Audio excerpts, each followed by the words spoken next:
votes of Lenny and BBM will not be affected. This is what we mean by plurality runoff.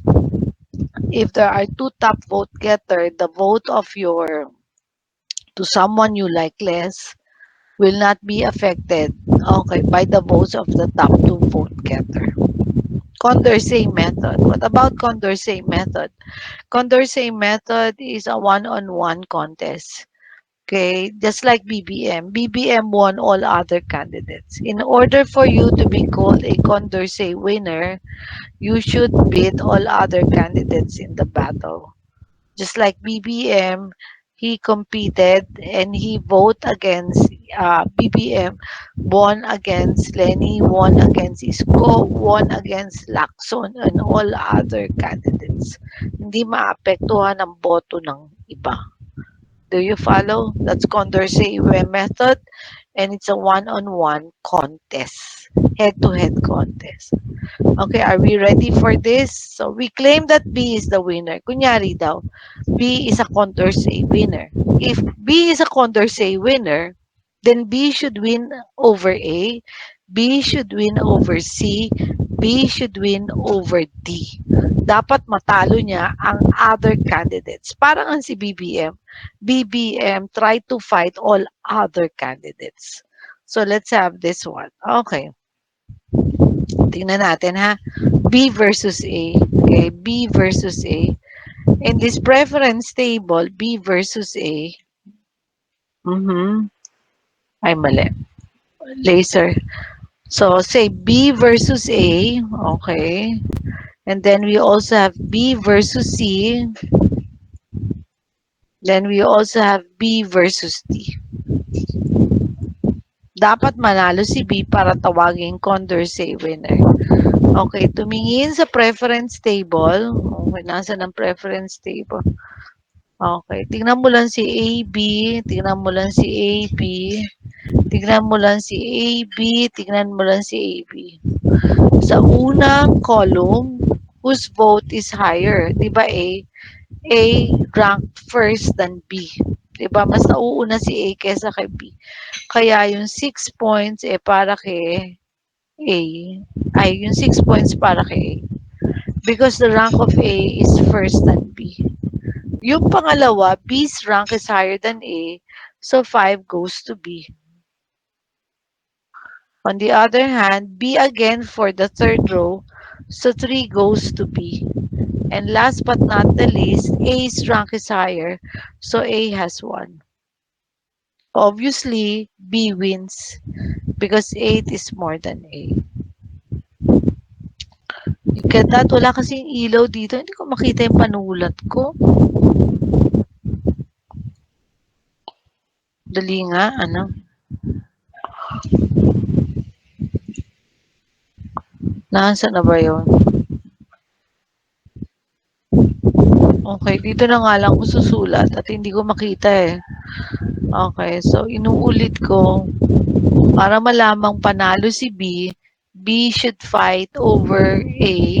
Am I right? And then what else will I do? B should fight over C. And what else will I do? B should fight over D. Para si B ay matawag na Condorcet winner. Unahin natin ito.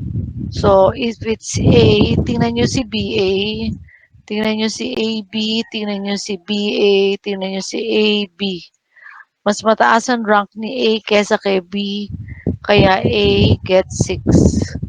Mas mataas ang rank ni B kesa kay A, B gets 5.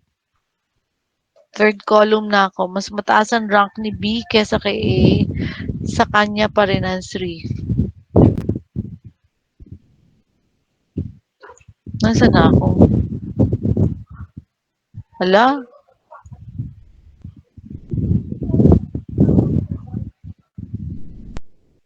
Hindi ko makita talaga. Dapat yata magpapalit ako ng classroom dito sa bahay ko.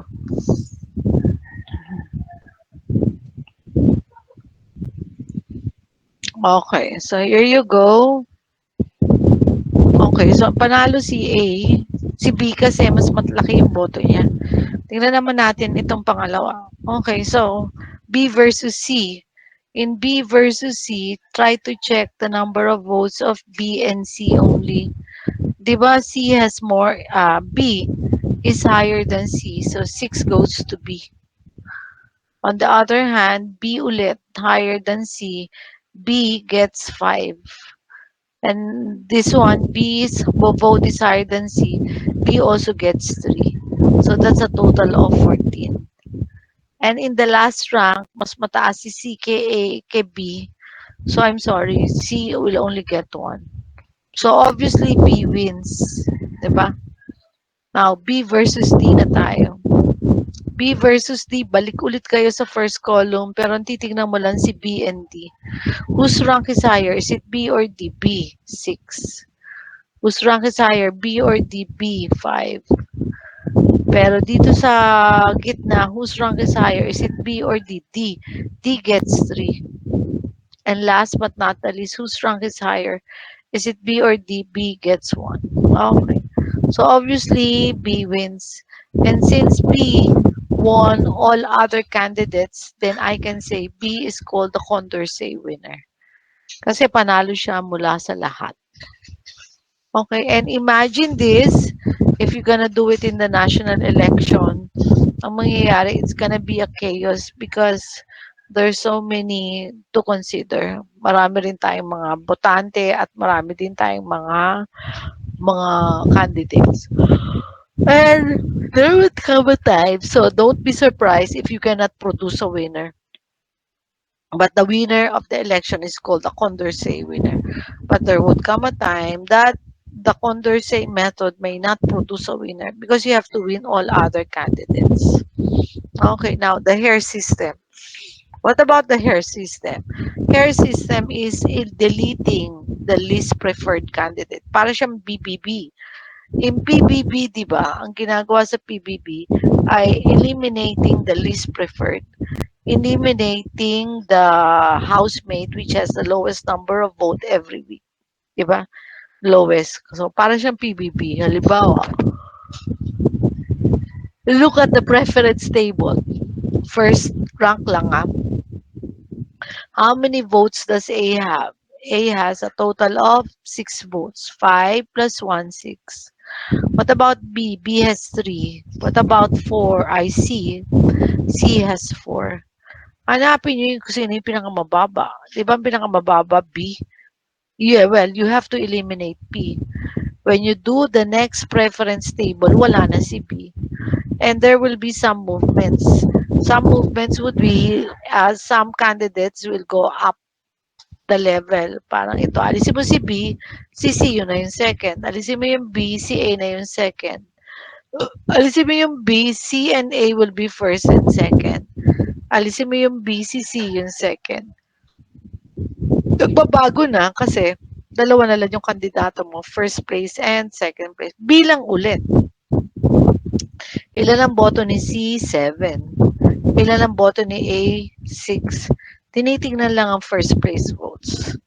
And for that matter, dahil dalawa na lang yung candidate, who is? It is C who won because C has 7 votes and A has only 6. And that's the hair system. Ulitin natin. So, what's the lowest vote? Tinapin mo yung lowest vote. B. Alisin si B. Pag naalis na si B, bababago na yung preference table with A, C, D. B lang ulit. Okay. First place votes lang. Kanino kaya ang botong pinaka mababa?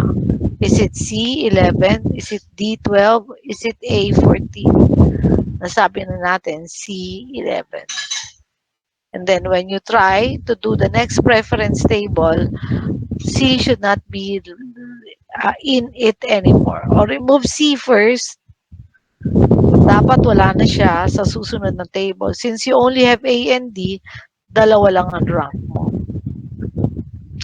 Pag dalawa na yung rank mo, dalawa na yung kandidato mo, count the number of votes of A, count the number of votes of B. Total B's vote is 23 and total A will be 14.